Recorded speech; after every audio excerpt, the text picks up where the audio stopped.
Tidak ada seorang pun anak yang mau menjadi korban bullying, apalagi sampai meninggal dunia.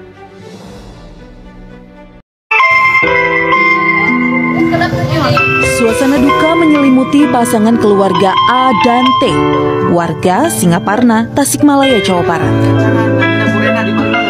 Anak keduanya yang berinisial PA meninggal dunia saat menjalani perawatan di rumah sakit. Sebelum meninggal, bocah laki-laki berusia 12 tahun ini diduga menjadi korban perundungan teman-temannya. PA dipaksa menyetubuhi seekor kucing dan direkam dengan ponsel teman-temannya. Miris, video perundungan ini lalu disebar oleh para pelaku. Dipermalukan, korban yang duduk di bangku kelas 6 sekolah dasar ini pun mengalami depresi hingga menolak makan dan minum. Korban pun jatuh sakit dan akhirnya meninggal dunia saat dirawat di rumah sakit.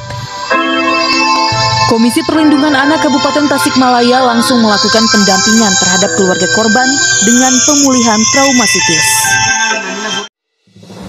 Ayo kita kampanyekan, stop bullying, mulai dari keluarga Anda, mulai dari keluarga kita.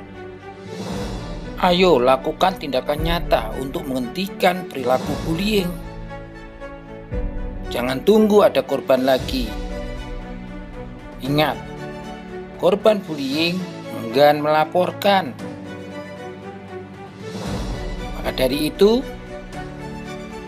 Anda sebagai orang tua harus selalu berkomunikasi dengan anak, bicara dengan anak, apa yang sedang dialami dan membuat tidak nyaman. Sahabat jiwa, Assalamualaikum warahmatullahi wabarakatuh. Bertemu lagi dengan Bang Jai di Yona Sehat Jiwa. Salam sehat jiwa.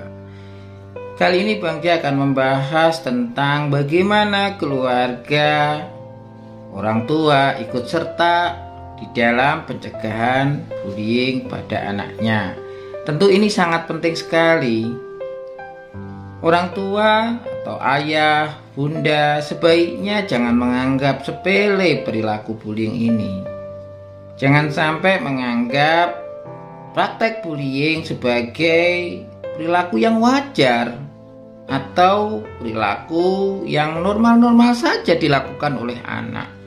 Tentu baik itu pelaku bullying, korban bullying, bahkan saksi pun bisa berdampak secara psikologis. Bahkan beberapa kasus bisa menimbulkan kematian. Dan jangan lupa bahwa beberapa kasus bullying ini tidak dilakukan pada satu orang anak saja, bisa pada anak-anak yang lain juga. Maka tentu ayah dan bunda harus melindungi Ananda ketika di sekolah ataupun di lingkungan tempat tinggal. Nah, apa sih yang bisa dilakukan oleh orang tua, oleh ayah, oleh bunda pada anak-anaknya? Tentu ada 5 hal. 1. Menanamkan nilai-nilai keagamaan dan mengajarkan cinta kasih pada sesama. 2. Memberikan lingkungan yang penuh kasih sayang sejak dini dan memperlihatkan cara berinteraksi antara anggota keluarga. 3. Membangun rasa percaya diri anak, memupuk keberanian dan ketegasan anak, serta mengembangkan kemampuan anak untuk bersosialisasi. 4. Mengajarkan etika terhadap sesama. Kemudian memberikan teguran juga yang mendidik pada anak jika melakukan kesalahan. Yang kelima, mendampingi anak dalam menyerap informasi, utamanya dari media televisi, internet, dan media elektronik lainnya. Nah, untuk mendapatkan penjelasan yang rinci sehingga mudah untuk menerapkan kepada anak, ayah dan bunda, silahkan ikuti, jangan di skip. Berikan like, komentar, serta share ke orang lain supaya lebih banyak orang mendapatkan manfaat dari isi video ini. Jangan lupa yang belum subscribe, silahkan subscribe. Bullying walaupun seringkali terjadi di sekolah, tetapi bisa juga terjadi di lingkungan sekitar tempat tinggal anak. Walaupun demikian, tentu penting buat orang tua, buat guru, untuk mencegah atau melakukan upaya perilaku bullying terjadi. Maka pastinya keluarga harus berpartisipasi dalam mencegah perilaku bullying ini. Keluarga atau orang tua dapat melakukan beberapa upaya untuk mencegah perilaku bullying sejak dini, sehingga tidak sampai berdampak fatal. Pencegahan melalui keluarga dengan meningkatkan ketahanan keluarga dan memperkuat pola pengasuhan. Ini bisa dilakukan dengan 5 hal atau 5 cara. Yang pertama, tanamkan nilai-nilai keagamaan dan ajarkan cinta kasih antar sesama. Menanamkan rasa kasih sayang dan nilai keagamaan pada anak-anak. Kemudian memberikan perhatian dan selalu berinteraksi pada anak, selalu berkomunikasi pada anak, bisa memberikan kemampuan, keberanian dan ketegasan. Menolak ketika diganggu temannya atau berani mengungkapkan kepada orang tua ketika ada hal yang membuat tidak nyaman. Apalagi ketika anak berpikir bahwa yang dilakukan temannya itu salah, tidak benar. Menanamkan nilai-nilai moral dan positif sejak dini kepada anak.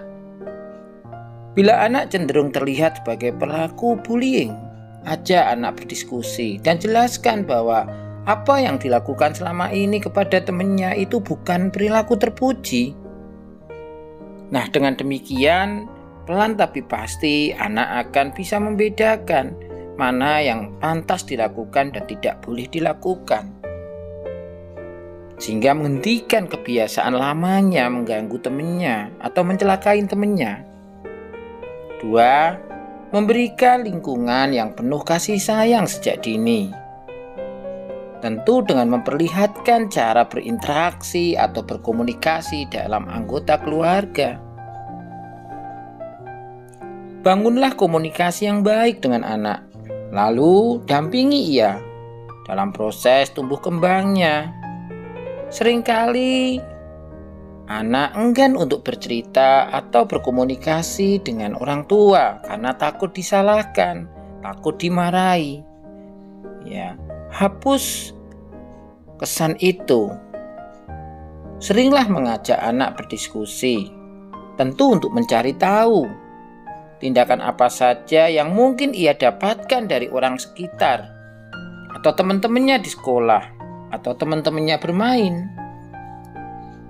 Tentu dalam situasi yang santai, maka orang tua atau keluarga tidak ada salahnya menciptakan waktu-waktu santai di luar rumah. Ya, walaupun tidak lama, 1 jam, 2 jam, sempatkan menghadapi anak, berkomunikasi dengan anak.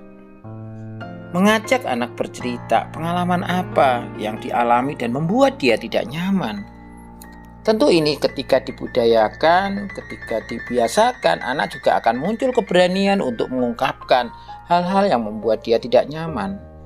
Tentu ketika memang terjadi, bisa dilakukan pencegahan yang jauh lebih parah lagi.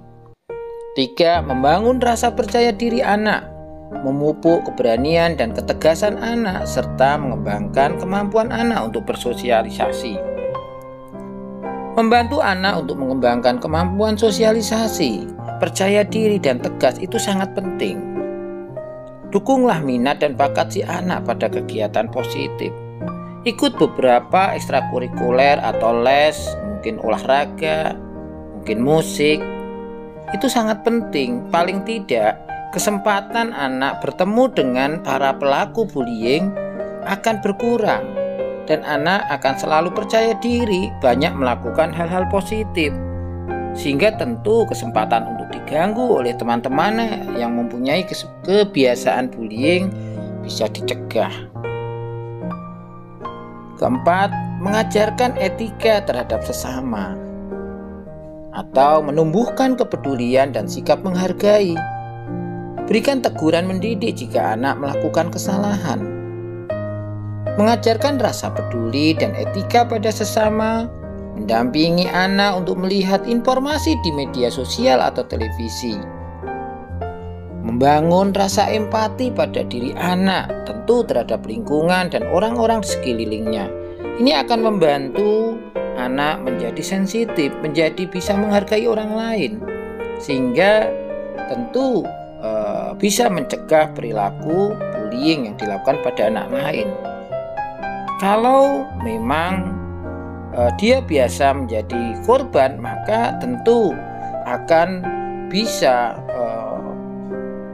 melawan dengan cara yang benar, meminta pada teman yang suka melakukan perilaku bullying itu untuk menghentikan.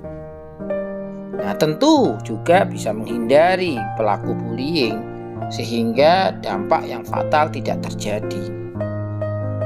5. Mendampingi anak dalam menyerap informasi, utamanya dari media televisi atau medsos yang lain. Tentu ini sangat membahayakan anak jika keluarga atau orang tua tidak mengontrol apa sebenarnya yang ditonton anak. Anak harus didampingi ketika melihat media sosial, TV, atau elektronik.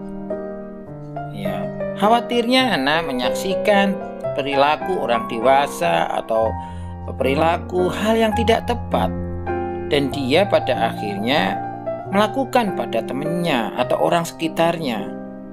Tentu ini sangat merugikan. Ketika orang tua tahu bahwa anak ternyata menyerap informasi dari media sosial dan tentu isinya kekerasan, ya entah tujuannya hanya untuk mencari perhatian atau ingin yang dibully itu tidak berdaya dan menangis, tentu itu tidak dibenarkan. Bisa jadi perilaku bullying terjadi tidak ada dorongan untuk mencelakai atau membunuh atau mengakibatkan meninggal temannya.